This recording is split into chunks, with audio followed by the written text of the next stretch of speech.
muri Jeune Afrique ho banditse ko nyuma ya Protais Mpiranya undi munyarwanda wo muri Baruharwa bashakishwa kubera uruhare rwabo muri jenoside yakorewe abatutsi nawe yamaze gupfa. Iyi nkuru yagarutsweho n'ibindi binyamakuru n'ibitangazamakuru binyuranye birimo BBC, France 24, RFI, The New Times n'ibindi bitandukanye. Xavera bikaba byaranditse ko abashinjacyaha b'umuryango w'abibumbye aribo bemeje kwa gatatu w'iki cyumweru ko umunyarwanda Phineas Munyarugarama umwe muri Baruharwa batanu ba jenoside yakorewe abatutsi mu Rwanda bagishakishwa atakiriho, ko nawe yapfuye mu kwezi kwa kabiri mu mwaka wa 2002 akagwa mu burasirazuba bwa Repubulika Iharanira Demokarasi ya Kongo azize urupfu rusanzwe. Itangazo ryasohowe n'urwego rwa MTPI rwasigaranye akazi kasizwe n'inkiko mpuzamahanga mpanabyaha za Loni zirimo n'urwego rwashyiriweho u Rwanda TPR yarusha muri Tanzania rigira riti nyuma y'iperereza ryimbitse kandi rigoye twakoze ibiro by'ubushinjacyaha byashoboye kumenya ko Munyarugarama yazize urupfu rusanzwe, ibyo bise mort de cause naturelle mu ndimi z'amahanga, agapfa muri Gashyantare 2002 agwa hitwa Kankwala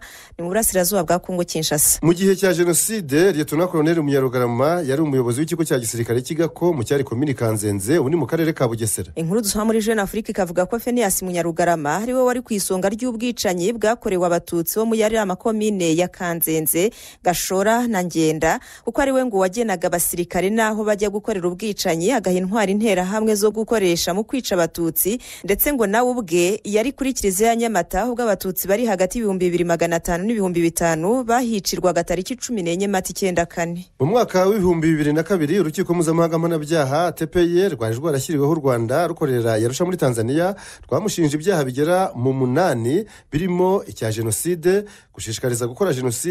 jenoside n'ibyaha byibasiye inyoko muntu. Phineas Munyarugarama yahunze u Rwanda muri Kamena 94 ahungira muri Kongo Kinshasa ari kumwe n'umuryango we, aho yageze ngo agatangira gukusanya no gushyira hamwe ingabo za FARI zari zimaze gutsindwa azitegurira kongera gutera u Rwanda. Mu 1998 ngo yagize uruhare rwo gushinga umutwe w'iterabwoba wa FDLR ugizwe na bamwe basize bakoze jenoside mu Rwanda. Mu mpera za 2001 uyu Munyarugarama ngo yitabiriye inama i Kinshasa yari igamije guhuriza hamwe abasirikare ba ex-FARI bari barahungiye mu bihugu binyuranye. Cyakora ngo bigeze muri 2002 yaje gufatwa n'uburwayi ndetse buza no kumuhitana ku itariki 28 Gashyantare muri uwo mwaka 2002, aza gushyingurwa bukeye bwaho mu cyaro cya Kankwara cyo mu burasirazuba bwa Kongo Kinshasa, ariko imva ye ngo ntabwo iramenyekana. Umushinjacyaha w'urwego rwa MTPI Serge Bramertz akaba yaragize ati kubishwe no kubarokotse ibyaha bya Munyarugarama mu karere ka Bugesera twizeye ko ibigezweho hari ukuntu bibaruhuye. Urwego rwa MTPI rukavuga ko ubu rugiye kwibanda ku gushakisha abasigaye